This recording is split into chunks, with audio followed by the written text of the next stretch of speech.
Kanina po sabi ni Senator Bato,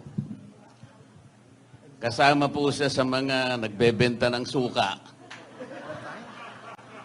Yung iba naman po siguro ay bumibili ng suka. Alam po ninyo ako, dahil sa hirap yata na dinaanan ko sa aking buhay, nangungutang po ako ng suka.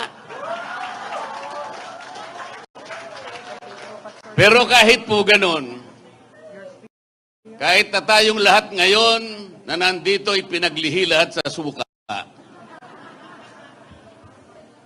tayo po lahat ay nakakakilala. Alam natin kung bakit napakataas ng pangunahing bilihin sa ating bansa. Yung hindi kumakain ng suka, hindi nila alam yun. Alam din natin na lubog na tayo. Naaamoy lang natin ay suka. Pero sila hindi nila alam. Sapagkat karamihan sa kanila ay involved sa corruption. Humirap ng humirap ang ating bansa.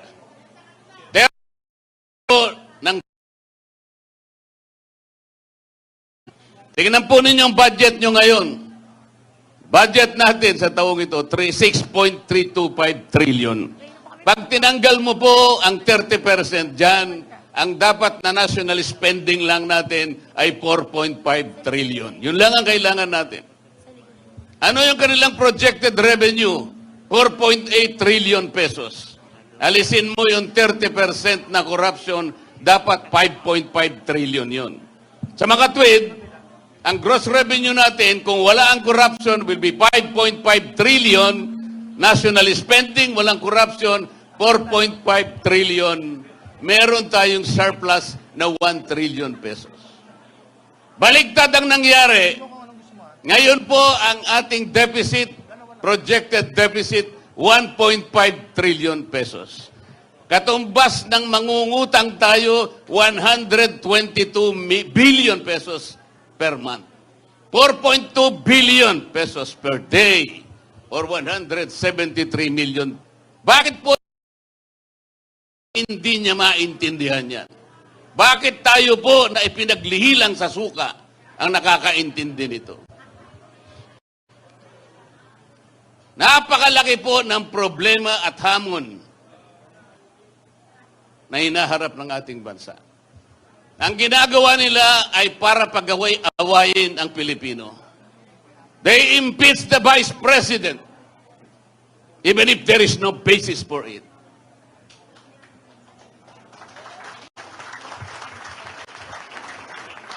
Tama po yung sinabi ng mga kasama ko. Nung pong nasa Cagayan de Oro kami, sinabi ko na, itaga mo ito sa bato, Senador. I-impeach nila ang Vice President. Nangyari na po. So, ang gagawin nila ngayon, even if the impeachment complaint was a handiwork of the 19th Congress, ang gagawin nila pagdating ng 20th Congress, pipilitin nila na doon nila litisin ang ating Vice President. There is a constitutional issue here. Kailangan po ninyo yung abogado na makakarating sa 20th Congress. Kailangan po ninyo yung abogado na lalaban para sa inyo, para sa katwiran. Sapagkat kung wala po kayong dadalhin abogado doon na magtatanggol, our country will be going to the dogs.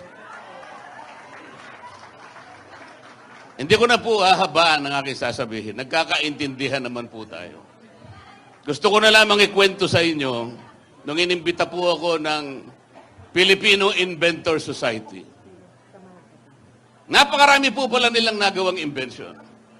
Ang Pilipino palang nakagawa ng karaoke, ng yoyo, ng bamboo incubator, ng 3-in-1 jeepney, ng isang unsinkable portable boat, ng isang laser acupuncture device. Napakarami po. Pati pala banana ketchup, Pilipino pala naka-invento. Ang sabi ko po sa kanila, bakit hindi kayo naka-imbento ng isang aparato na kailangan natin, lalong-lalo na sa panahon ng eleksyon? Katulad po ng isang scanner na kung saan yung pong kumakandidatong senador ngayon, 65 yata silang lahat. Padadaanin po nyo sa aparato na yan para makita natin kung sino yung qualified. Madali po yun ng ating bansa. Padaanin po yung 65 na tumakbong senador. Maniwala kayo sa akin, kapag kayong na-inventong aparato na yon ay matino, alam po ninyo kung sino lamang ang lulusot doon? Ito pong mga kandidato ng PDP Laban. Lahat po ay re-rejectin ng aparato na yon. Maniwala kayo sa akin, sapagkat yung aparato na yon ay ginawa sa suka. Salamat po. Oh!